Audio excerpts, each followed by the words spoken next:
every fabric has, for me, like a personality. It can be a floaty, flowy world. It can be kind of like, sometimes I'm like, oh, this one wants a fight, you know, like it has something it really wants to say.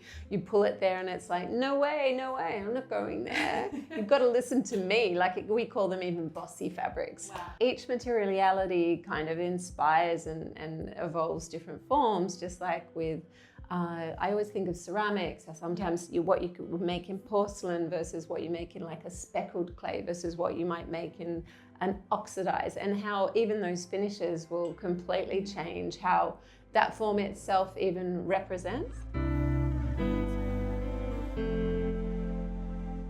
No, I love how you like let the fabric speak to you. I've always loved that idea. They're very talkative, you know. We literally just had this fabric and we were playing with this fabric and I said, okay, so is the warp or the weft more strong? And I was like, okay, this one's more strong. So if it's a pan, it's going to be very round if we cut it normally, unless we can cut it across the cross grain, which you can't always do because it might not be long enough. And then I was like, okay, that sleeves on the bias.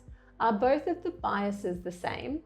And we went and felt them and it was like, oh, so that's the strong bias and that's the weak bias. So we've got these tucks on one side and it's like, we're going to put the tucks on the weak bias. Never learn everything you need to know about fabric. People maybe take for granted how much engineering and thought process and, you know, you're led by all of these different influences, the fabric, your energy that is coming in at that moment, and all of these things you've been speaking about. I love hearing about it. I'd love to know a bit more about your approach to craft and like how you use that to fit that product purpose that you're finding with that fabric and design, and how your background, I guess, and all of your experience comes to play in those moments. You know, I grew up observing and you know, doing the most menial jobs in fashion. You know, we started at 9 in the office, but you were always in this ecosystem.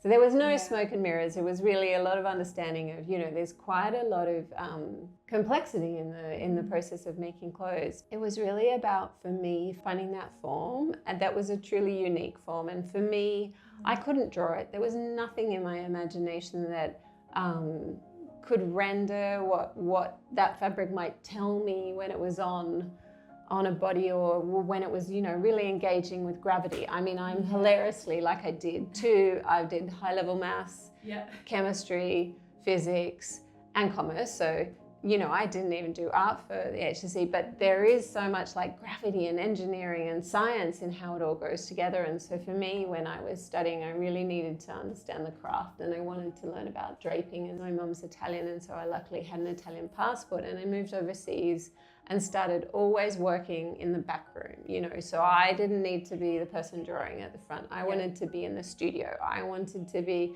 cutting and seeing all the papers and the forms and the shapes and the drape. Yeah. And that was really where, for me, I had these things that I would drape, but I was like, how do I actually get it to hold? Like you'd pin it on the dummy and then you'd take it off and the whole thing would kind of like fall apart. Or then once you actually didn't have it, like the dummy's got fabric. So the way fabric sticks to fabric is very different to how it sticks to skin. And it would be like, but it held, and now it just like, I can't tell if it's up or down, or where's my tuck gone, where did this fold disappear to? I realize it's like hundreds of years of experience. When I was working in Paris at Martin-Sibon, I was in a pattern room of 8 people with a sewing room of 5, and each of them had 20 years experience. And then when I came back, I did a draping course with this incredible Belgium master of draping that had studied all of the Balenciaga archives. I also had Beryl Jentz, who was like one of Australia's first couturiers. She was never afraid to unpick. And I was just, she's like, you've got to unpick it and see what it's trying to tell you. And I'd be like, like that poor machine has just spent so much time. Are we really going to take this whole sleeve off? And it's like, because you would think it's pulling here, but you didn't really know. And once you unpicked it, you'd be like, see, like when you're pulling the fabric over there, you're really pulling it. Yeah. And that's why there's that drag there. You thought it came from somewhere else completely. And so that was, that's decades that I had. And then there were, 2 amazing drapers at my mum's office that I worked with all the time, that I was, working for Colours and Paddy, and then Bianca Spender for Colours and Paddy, until I branched out on my own. And it has just been, I feel incredibly lucky, and anyone who works with me in design, I feel this real passion to share the craft. I feel like every designer or every aspiring designer should hear these words, because I think a lot of people want to design. They think it's a certain type of job, or it's going to be very glamorous, or that they will get to just draw all day. But I love how much like physical understanding of materials is so key to making a quality garment. It's about how much you're trying to push it as well. Like I suppose for me, even like this is probably one of the simplest pieces in my collection. Probably I'm wearing two of the simplest. Like this is a skirt, but we had this scallop lace, and this is dead stock. Yeah. And what was really interesting was the scallop was on the edge, and I was like, well, it really wants to be flat, that like on the body, it loves that, but I can't do a straight skirt with just an edge. Like that feels way too boring. So I twist, and I was like, and I don't want to sew darts, and I want to find a way that I can like engineer it all. Yeah. So I ended up twisting it like on a 45 degrees so that this is now like a pointed edge, and it's on the bias. And because it's on the bias and I have like a center front, center back and side seams, I don't have any darts in it. So it really looks like, and then it also creates this wonderful kind of, like wave effect in the way that it travels around you. What I'm saying is I can't even do a straight skirt simply, like really, let's be honest. There's this way of like, well, what's, there are a million straight skirts in the world. Why does this one need to exist? Like what is it offering that's different to what's come before? And if it is an offering, then it's not enough, because it's got to have a reason for being. Yes, I love that. It's a purpose and an exploration, and like it's got to be finding and delighting and showing us things that we haven't seen before. In this skirt example, you've used the textile to really figure out what that's, it's helped guide you. It's speaking to you, I guess, as it comes back to what you were saying before. And that's where I was so excited when we've done the fabrics with circular sourcing. The one that we did last season was this pink cotton nylon, and it has this like really fascinating way that it's kind of got a paperiness to it that feels like really crisp and fresh. But it's also got this kind of tech edge to it, which makes it kind of feel modern, and in this kind of like soft powdery pink, which makes it feel kind of like, I'm not a really pink girl, I find it like feel too girly, but all of those elements kind of come together to kind of reinvent what you might think of pink cotton, because it's crossed with nylon and then it's twisted, and it's literally, I was like, oh my God, I just made a pink cloud. But the cloud is really distorted with the twist on the shoulder and this puff. And so there it has this kind of like modernity and attitude. And so, really thinking about what story can we tell with each of these elements? And then when we found that incredible like steel blue taffeta, I think what was so funny for me, like I love the steel blue, but it can look a little bit pretty. And I was like, and I wanted to push it more to like looking utility than pretty. And so, but it loves round form. And I was like, oh, it definitely wants a gather. It wants to be played with.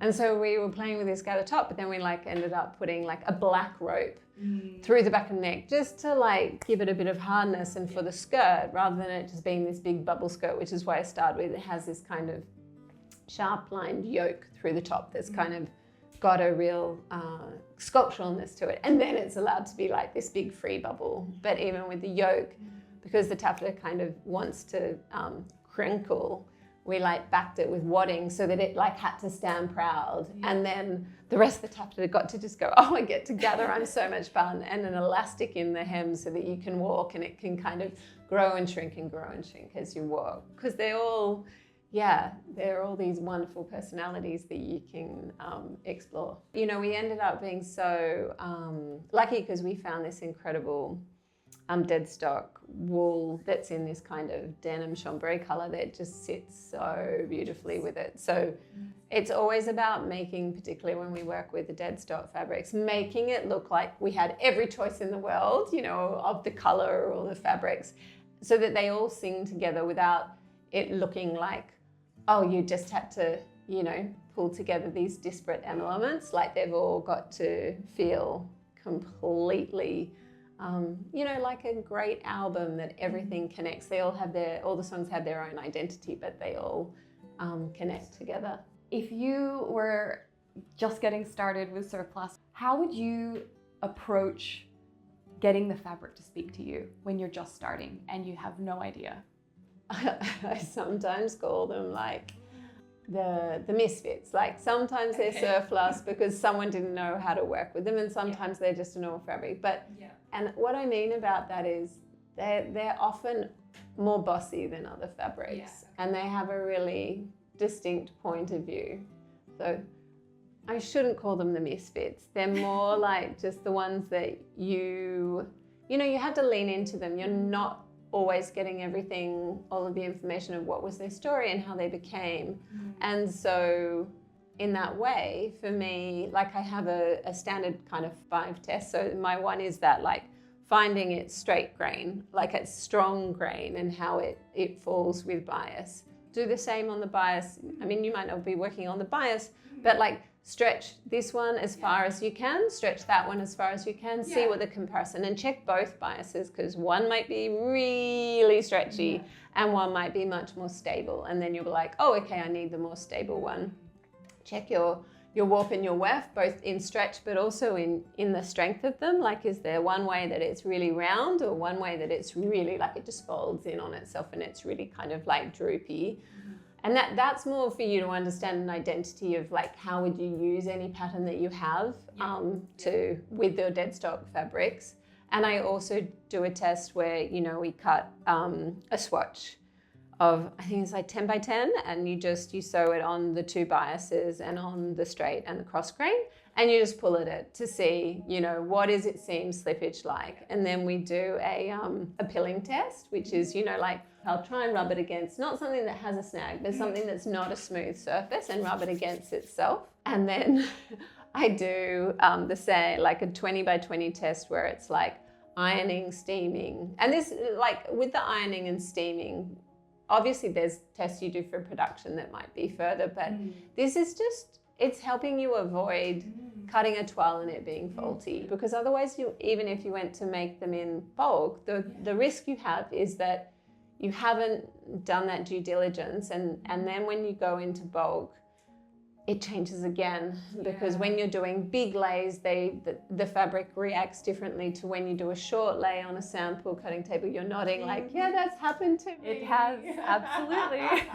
Particularly with jerseys, right? Oh, and they shrink up. When you get a piece of dead stock, you get it folded up. You know, it's not on a roll most of the time. So you need to make sure whoever unwraps that roll, wraps it with and lays it with the points down, because that's what your bulk's going to be. So there are all of these kind of super, you know, like, oh, it's so boring. But it's much more boring if you go into bulk and it doesn't work. So. These are like hacks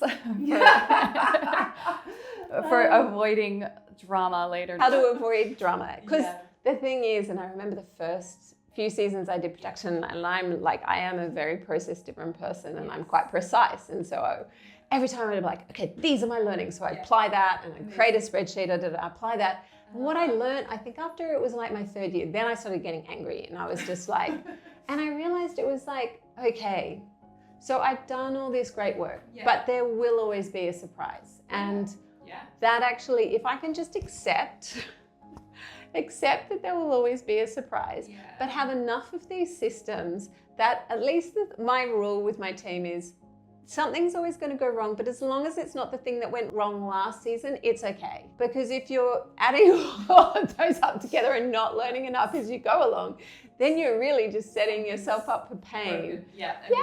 And I mean, we have this joke about how there's often like one piece and it is just cursed. So it'll be like the fabric shrunk, and then they took 2 big seam allowance, and then our sample, there was a difference between how our maker made it and that, and it's a size different, and you're just like, why is this garment cursed? No, and you're like, how does it happen? And you've got to work out, if you're going to put a contrast strip through it, does that contrast strip actually shrink, grow, stretch, or even like that fabric it's getting sewn to, because if it doesn't, you're going to hear about it.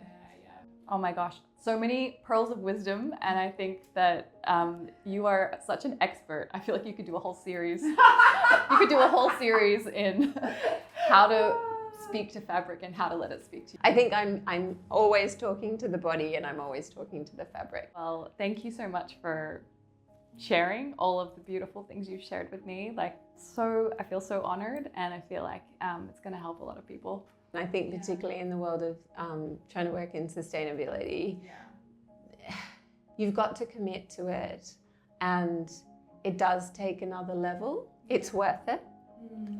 But yeah, as much sharing as we can do to help people on that journey is really important.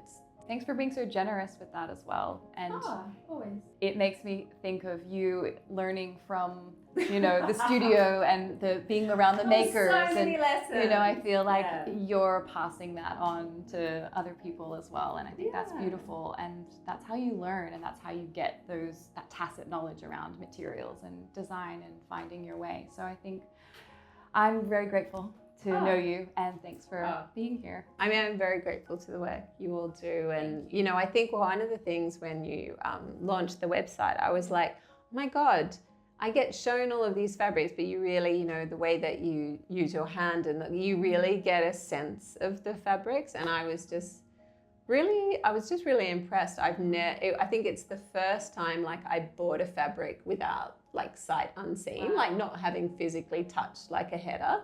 But I could, having felt fabric so much. I was like, okay, I can see it's not with pink, it was it's not too crunchy, it's not too stiff, it's not too opaque, it's got a level of transparency. Yep, okay, I think that works. So that's why it's really, you're always, telling the story of the fabric with your hands. Oh, good. That's great feedback as well. Okay. Oh, yeah.